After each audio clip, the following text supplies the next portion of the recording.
now! All it takes is a firm slap and an authoritative tone. You can make a cow do whatever you want. Doesn't just work on cows, hon. Tease the ultimate betrayal by a TV network. You get invested in characters, you follow their stories, and then, poof.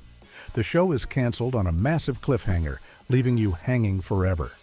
Today, we're looking back at the most frustrating sitcom cancellations that left us with zero closure. 1. My Name is Earl. Well, that guy is me. My name is Earl. For 4 seasons, My Name is Earl was a quirky and brilliant comedy about a low-life crook, Earl Hickey, who wins the lottery and decides to turn his life around. After being hit by a car and losing his winning ticket, he becomes a firm believer in karma. He makes a list of every bad thing he's ever done and sets out to right his wrongs, one hilarious and often disastrous good deed at a time.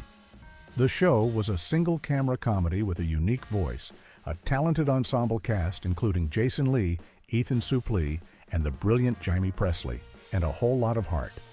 It was a critical darling and a fan favorite.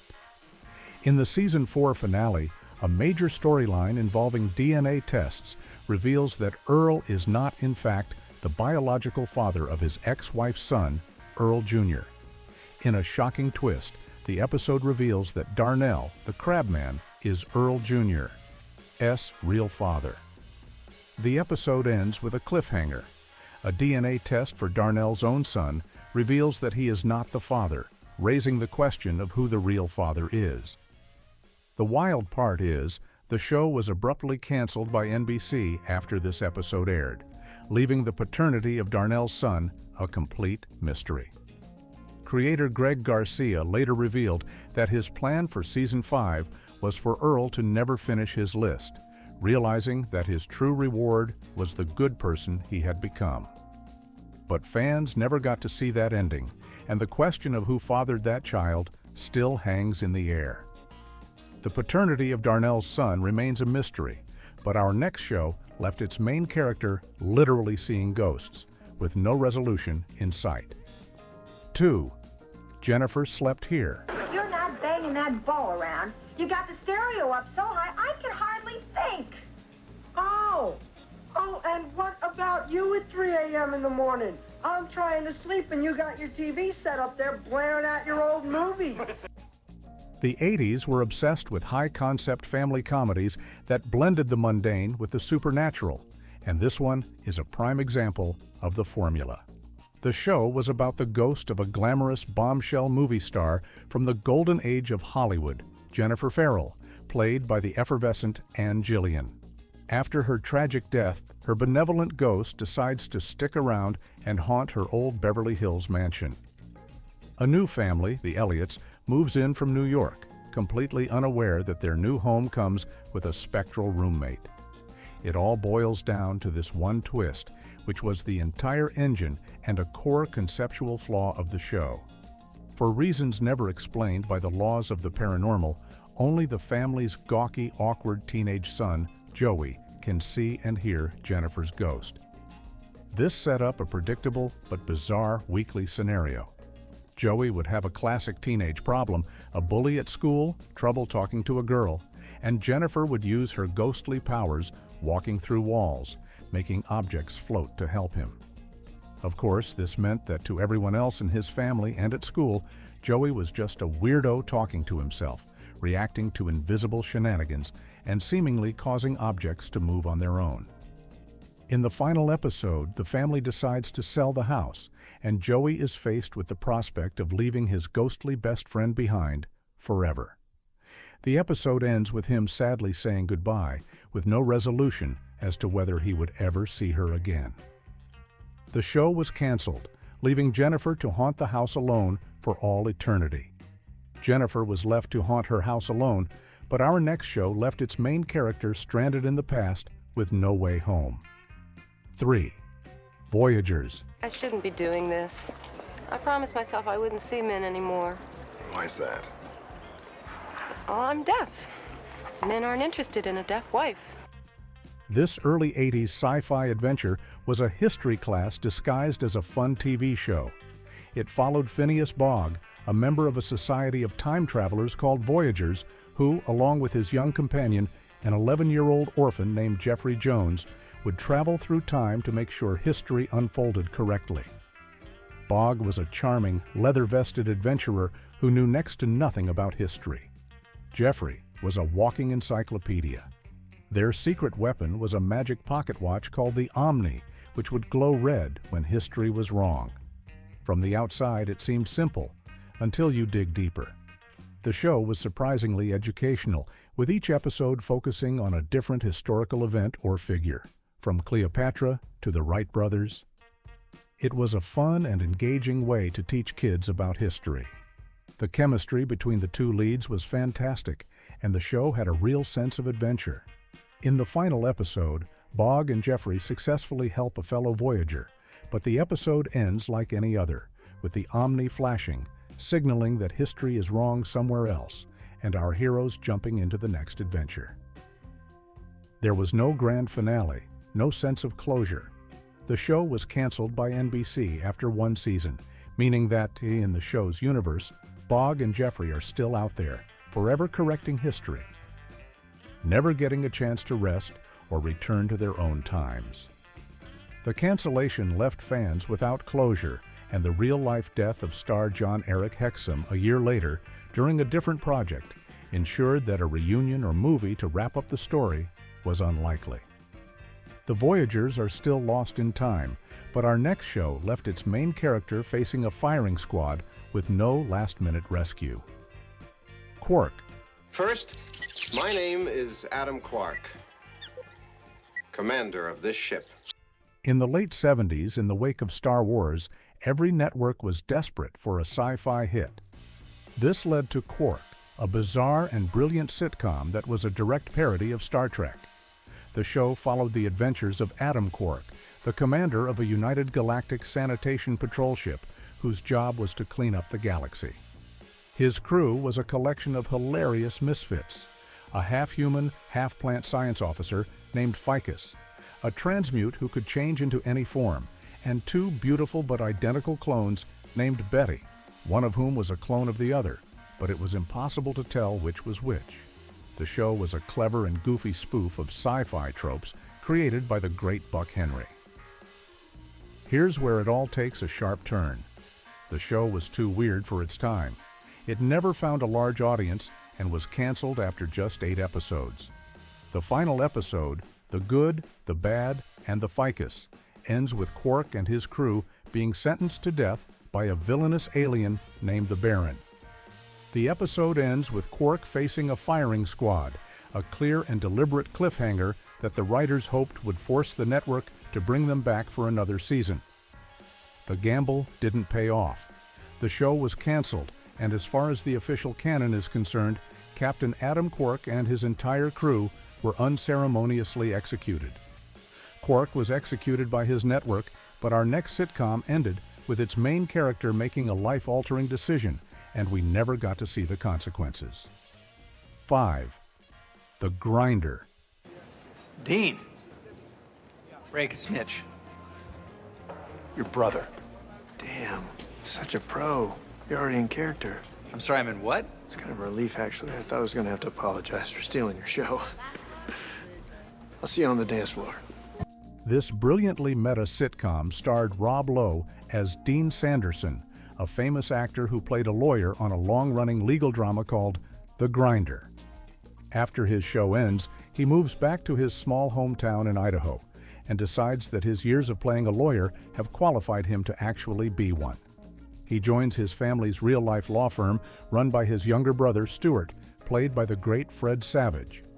The show was a hilarious parody of legal dramas, with Dean constantly trying to apply over-the-top television logic to real-life legal cases, much to the exasperation of his brother. The chemistry between Lowe and Savage was fantastic, and the writing was whip-smart. You might think that's all, but wait. The show was a critical darling, but struggled to find an audience on Fox. It was canceled after one season. The finale ends with a major cliffhanger. After a season of claiming that his TV experience was just as good as a law degree, Dean decides to actually go to law school for real. The show ends with him starting his new life as a legitimate student of the law.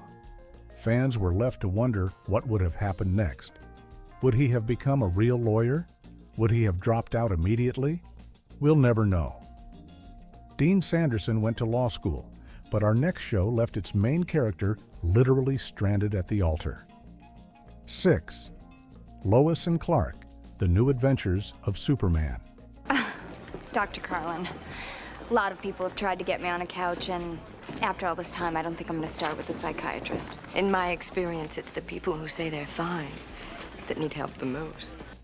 For 4 seasons, Lois and Clark was a charming and romantic drama with comedic flair, focusing more on the relationship between its 2 lead characters than on superhero action. The chemistry between Dean Cain as Clark Kent and Terry Hatcher as Lois Lane was the heart and soul of the show. In the Season 4 finale, after years of will-they-won't-they tension, Lois and Clark are finally married. But the happy couple soon discovers a strange baby in their apartment, left for them with a note explaining that the child belongs to them.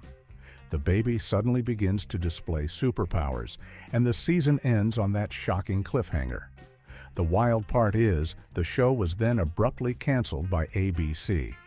The network had reportedly promised the producers a 5th season, but reversed their decision at the last minute. The cancellation left fans with a mountain of unanswered questions. Who was this mysterious super baby? Where did he come from? How would Lois and Clark raise a child with powers? The show's producer later revealed that the plan for Season 5 was to show the couple struggling with the challenges of raising a super-powered child who would grow into a teenager at an accelerated rate. But fans never got to see this story play out, and the series ended with one of the most frustrating and unresolved cliffhangers in television history. Lois and Clark were left with a mystery baby, but our next show ended with its main character discovering a shocking government conspiracy that was never resolved. 7. The Powers of Matthew Starr. So what do you think it means, Max? Oh, like most dreams, it means there's part of you haven't met yet. That's what I like, Max. Always the straight answer. This show was a mind-blowing hybrid of a high school drama, a sci-fi adventure, and a fish-out-of-water comedy, a perfect storm of 80s television tropes. The premise: Matthew Starr is an alien prince from the distant planet Quadris. After his homeworld was conquered by a hostile alien race, he was sent to Earth as a young boy to be raised in secret by his guardian, Walt, until his incredible powers fully developed. Now he's a teenager trying to navigate the horrors of American high school while also training to one day return to Quadris and lead a rebellion to free his people. The wild part is that the show's star, Peter Barton, was severely burned in a pyrotechnics accident during filming, and the production had to be delayed for months. The show was a wild mix of genres that never quite figured out what it wanted to be. In the final episode, Matthew discovers that the U.S. government has been aware of his existence all along and has been secretly monitoring him. The episode ends with him and his guardian on the run, now fugitives from both their alien enemies and the very government they thought they could trust. The show was canceled, leaving Matthew forever on the run, a cliffhanger that promised a darker and more interesting direction that the show, sadly, never got to take. Matthew Starr was left on the run, but our next show, a brilliant animated classic, ended with its main character leaving town for the summer, with her fate a complete mystery. 8. Hey Arnold. For 5 seasons, the animated sitcom, Hey Arnold, was a beloved and critically acclaimed look at the life of a 4th grader with a football-shaped head living in a diverse urban neighborhood. The show was known for its gentle humor, its surprisingly deep and complex characters, and its jazzy, atmospheric soundtrack. The central mystery of the series was the whereabouts of Arnold's parents, who had disappeared on a humanitarian mission in the jungle when he was a baby. In the final episode produced for the series, Arnold finds his father's journal, which contains a map detailing their last known location. The episode ends with Arnold looking at the map, filled with a newfound hope that he might finally be able to find his parents. It all boils down to this one twist. This episode was meant to lead into a feature-length TV movie called The Jungle Movie, which would have seen Arnold travel to the jungle to finally solve the mystery of his parents' disappearance. But due to creative disputes with the network, Nickelodeon, the movie was shelved, and the series was effectively canceled, leaving Arnold's quest, the central emotional arc of the entire show, completely unresolved. For over a decade, fans were left hanging. Thankfully, due to years of passionate fan campaigning, the movie was finally produced and released, giving Arnold and his fans the closure they deserved. Arnold's story finally got an ending, but our next show, a sci-fi comedy, left its characters literally facing the end of the world. 9 ALF. We won't have any problem. Brian's going to bed. I've got a lot of reading to catch up on, and I'm sure Alf will find something to do. Make sure he doesn't. The smart-mouthed, cat-eating alien life form from the planet Melmac was one of the biggest pop culture phenomenons of the 1980s. The show, about a furry alien puppet who crash lands in the garage of the suburban Tanner family, was a massive hit. For 4 seasons, ALF's antics and his loving but chaotic relationship with his adopted family were a staple of primetime television. In the Season 4 finale, ALF finally receives a message from his surviving Melmacian friends, who are ready to come and pick him up and take him to a new colony. The episode is a surprisingly emotional goodbye, as ALF prepares to leave the only family he's ever known on Earth. And then came the part nobody expected. As ALF waits in a field for his spaceship to arrive, he is suddenly surrounded by the Alien Task Force, the government agency that has been hunting him for years. The episode ends with the words, "To be continued," on the screen. But it wasn't. The show was abruptly canceled by NBC, meaning the final image of the series is of its beloved main character being captured by sinister government agents, presumably to be dissected in a lab. It is, without a doubt, one of the darkest and most depressing cliffhangers in sitcom history. ALF was left in the hands of the government, but our next show, a cult classic, ended with its main character making a life-altering choice, and we never saw what came next. 10. My So-Called Life. What is it about her? That she's not just a fantasy. She's got, like, flaws. She's real. This one-season wonder from the mid-90s is one of the most beloved and critically acclaimed teen shows of all time. It was a raw, honest, and unflinching look at the life of 15-year-old Angela Chase, played by a young Claire Danes. The show was praised for its realistic portrayal of teenage angst, its smart writing, and its incredible cast, which also included a very young Jared Leto as Jordan Catalano, the brooding object of Angela's affection. In the final episode, Angela is caught in a love triangle between the handsome but unreliable Jordan and the sweet, nerdy Brian Krakow. After Jordan disappoints her one last time, she seemingly chooses to drive off with Brian.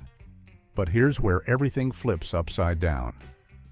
The episode ends with Jordan showing up at her door, finally ready to commit, only to see her driving away with his rival. The show ends on that perfect, unresolved moment of teenage romantic drama. The show was canceled by ABC due to low ratings, a decision that has been lamented by critics and fans for decades. The unresolved love triangle became the show's enduring legacy, a perfect encapsulation of the messy, unanswered questions of adolescence. Angela Chase was left with a choice, but our next show, a post-apocalyptic sitcom, left its characters facing an even bigger question. Are they the last people on Earth? 11. The Last Man on Earth. I want to be clear. This is not a gay wedding. Because now, we're living in a world in which men and women don't exist. This high-concept sitcom starred Will Forte as Phil Miller, a man who believes he is the sole survivor of a deadly global pandemic. After years of lonely, mischievous, and increasingly desperate behavior, he discovers he is not, in fact, the last person alive. The show follows a small group of survivors as they try to rebuild society despite their own deep-seated flaws and neuroses. The show was brilliantly weird, a hilarious and often poignant look at humanity at its most desperate. In the series finale, the group has found a new, seemingly safe home in Mexico. But just when it all seemed figured out, they are suddenly surrounded by a new group of mysterious survivors, all wearing gas masks. Who are these people? Are they friendly? Are they dangerous? The show ends on this massive, terrifying cliffhanger. The show was then canceled by Fox, leaving the fate of the characters completely unknown. It was a frustrating end for a show that was always willing to take bold, creative risks. The Last Man on Earth was not, in fact, The Last Man on Earth, but our next show, a brilliant animated series, left its main characters in a state of suspended animation. 12. Clone High. Imagine a high school populated by the teenage clones of famous historical figures. Abraham Lincoln is a lanky, awkward romantic. Joan of Arc is a cynical goth girl. Mahatma Gandhi is a hyperactive party animal, and Cleopatra is the queen bee of the social scene. This was the brilliantly absurd premise of Clone High, an animated sitcom from the minds of Phil Lord, Christopher Miller, and Bill Lawrence. The show was a sharp, hilarious parody of teen dramas, packed with running gags, absurd situations, and a surprising amount of heart. The voice cast was stellar, and the writing was whip-smart. The wild part is, the show's initial run in the early 2000s was a complete disaster. In India, there were massive protests over the show's depiction of Gandhi. The controversy spooked the network, MTV, which had already given the show minimal promotional support. They quietly pulled the plug after just one season, ending the finale on a massive cliffhanger where all the main characters are frozen solid at the winter prom. For years, the show was a forgotten cult classic. But its legend grew, and nearly 2 decades later, it was revived for a new run on streaming, a testament to its enduring, weird, and wonderful genius. The clones were left frozen in time, but our next show left its main character literally on the verge of death. 13 Reaper. Think Forrester's telling the truth? He's really innocent? Yeah, it seems like it. His life is pretty ruined. I don't know. Probably gets free donuts, right? Or at least a little discount. This supernatural comedy drama followed Sam Oliver, a lovable slacker who discovers on his 21st birthday that his parents sold his soul to the devil before he was born. Now he's forced to work as a supernatural bounty hunter, tracking down escaped souls and sending them back to hell using a variety of bizarre vessels, like a dirt vacuum or a toaster. The show was a fun and clever mix of comedy, action, and demonic mythology, with a fantastic cast led by Brett Harrison and Ray Wise as the charmingly evil Satan. Here's where it all takes a sharp turn. In the Season 2 finale, Sam challenges the devil to a contest for his freedom. The contest? A simple game of quarters. The episode ends with the quarter in midair, its fate, and Sam's, completely unknown. The show was then canceled by the CW, leaving Sam's soul hanging in the balance for all eternity. It was a frustrating, high-stakes cliffhanger that fans have been debating ever since. Did he win? Did he lose? We'll never know.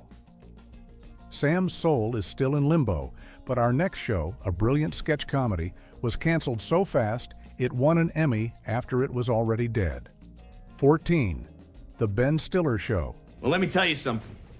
I've done it all. Any drug you can eat, I ate it. I've killed a man, and I'm not proud of it. Before he was a movie star, Ben Stiller had his own sketch comedy show on Fox, and it was a breeding ground for a generation of comedic talent. The Ben Stiller Show was a sharp, funny, and often surreal parody of pop culture, featuring brilliant sketches that spoofed everything from 90s action movies to classic sitcoms. The cast was a comedy nerd's dream. In addition to Stiller, it featured Andy Dick, Janine Garofalo, and Bob Odenkirk. The show's head writer was a young, unknown talent named Judd Apatow. The real shocker was still to come. Despite its incredible talent roster and its whip-smart writing, the show was a ratings disaster.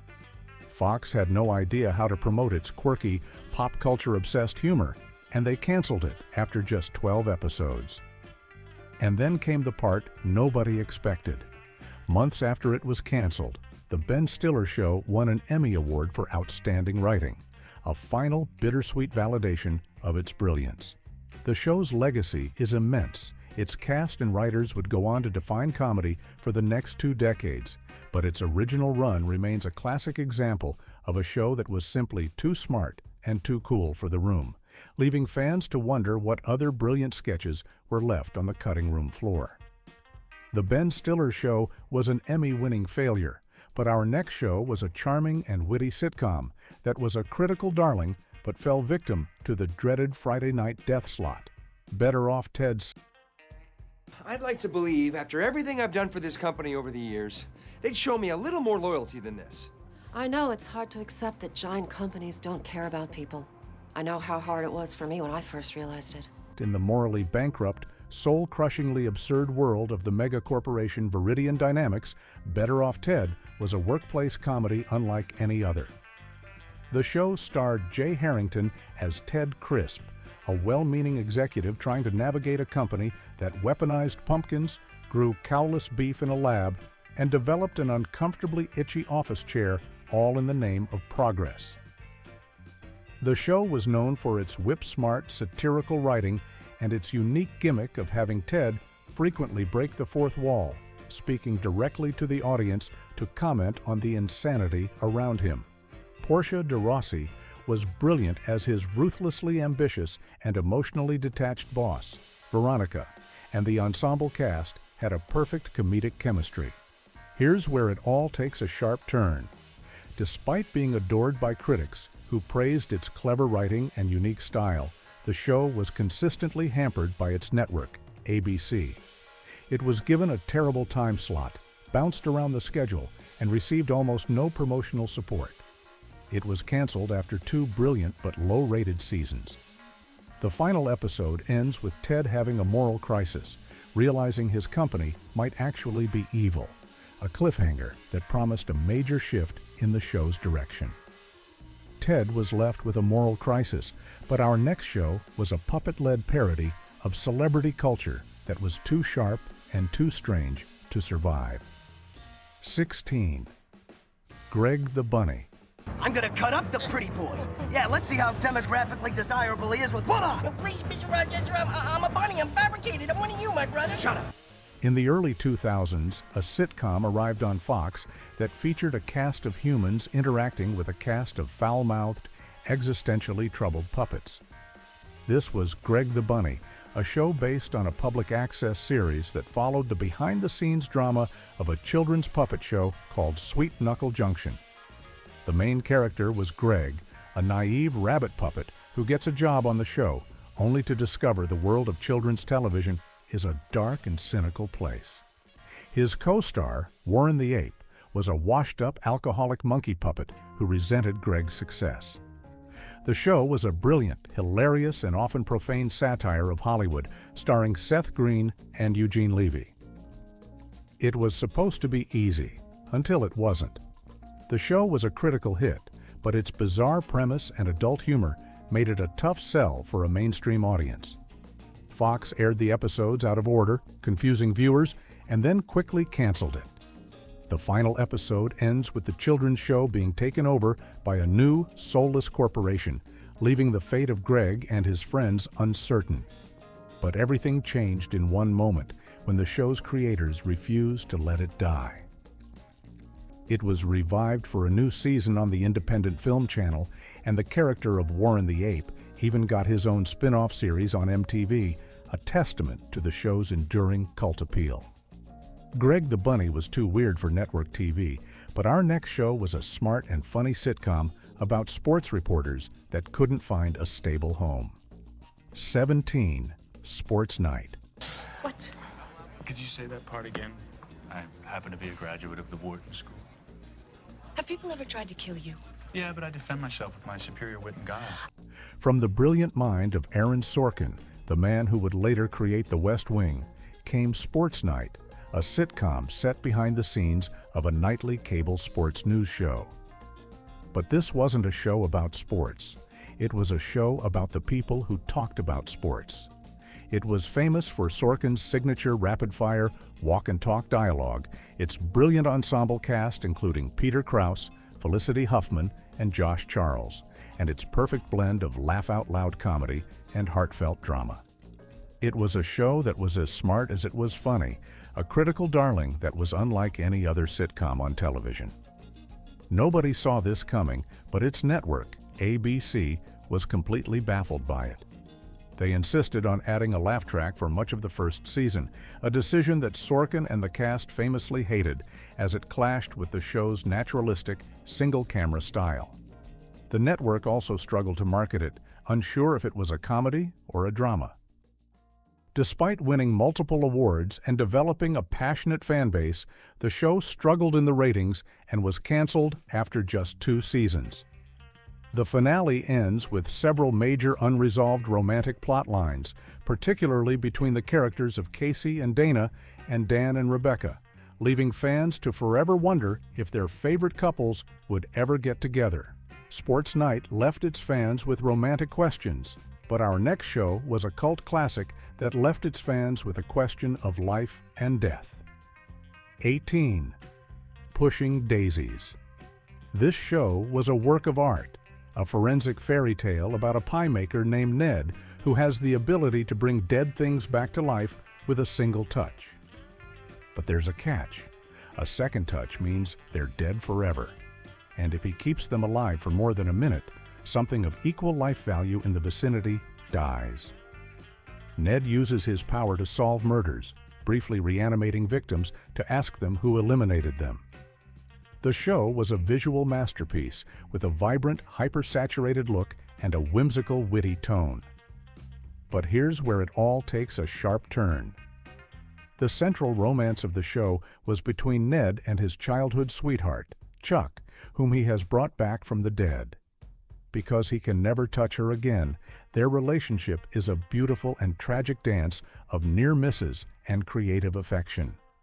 In the Season 2 finale, which would become the series finale, several long-running mysteries are left completely unresolved, most notably the fate of Chuck's father, who is revealed to be alive. The show was canceled by ABC due to low ratings, a victim of the 2007 to 2008 writers' strike, which eliminated its momentum. It ended on a note of unresolved hope, a beautiful, strange show that was too unique for this world. Pushing Daisies was a tragic fairy tale, but our next show was a high school comedy. So beloved, its cancellation is still considered one of TV's greatest blunders. 19. Freaks and Geeks. I don't know. What are you gonna do? There has never been a show that captured the awkward, painful, and hilarious reality of high school life better than Freaks and Geeks. Set in the early 80s, this one-season wonder from creator Paul Feig and executive producer Judd Apatow was a masterful blend of comedy and drama. It followed the lives of 2 groups of students at a Michigan high school: the Freaks, a burnout crew of stoners and rebels, and the Geeks, a trio of nerdy freshmen navigating the treacherous waters of their first year. The show was authentic, heartfelt, and painfully relatable. Just when it all seemed figured out, and the show was building a dedicated following and earning rave reviews, NBC completely fumbled it. The network seemed baffled by the show's subtle, character-driven humor. They aired episodes erratically, constantly changing its time slot and putting it on long hiatuses, making it impossible for a loyal audience to find it. The real shocker was still to come. The cast was a murderer's row of future superstars. We're talking Seth Rogen, James Franco, Jason Segel, Linda Cardellini, Busy Phillips, and Martin Starr, all in their very first major roles. NBC had a goldmine of talent on its hands and had no idea. They canceled the show after just 12 of its 18 episodes had aired. The finale sees Lindsay Weir getting on a bus to follow the Grateful Dead, a hopeful but completely uncertain ending for a character and a show that had so much more story to tell. Freaks and Geeks was a legendary blunder, but our final show was a post-apocalyptic sitcom with a finale so shocking it has haunted fans for years. Dead Like Me. Well, files just don't disappear. They do if you drop them down an elevator shaft. Just when you thought you'd seen the worst of sitcom betrayals, Dead Like Me delivers a gut punch of unresolved fate. This dark comedy drama followed George Lass, a sarcastic 18-year-old killed by a falling toilet seat from a space station, only to become an undead Grim Reaper, tasked with collecting souls for the afterlife. For 2 seasons, the show blended mordant humor, existential dread, and surprising heart, with a stellar cast led by Ellen Muth and Mandy Patinkin. George's journey was about accepting her bizarre new reality, guiding souls to their next chapter while grappling with her own unfinished life. In the Season 2 finale, the Reapers face a cosmic shakeup. A mysterious graveling, a mischievous creature tied to death, starts causing chaos, hinting at a larger threat to the Reapers' afterlife bureaucracy.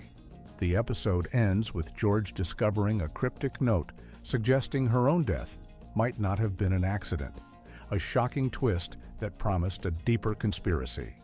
And then came the part nobody expected. Showtime canceled the show in 2004, leaving George's fate and the truth behind her death forever dangling in limbo. It's a cliffhanger so cruel, fans are still mourning the answers they'll never get.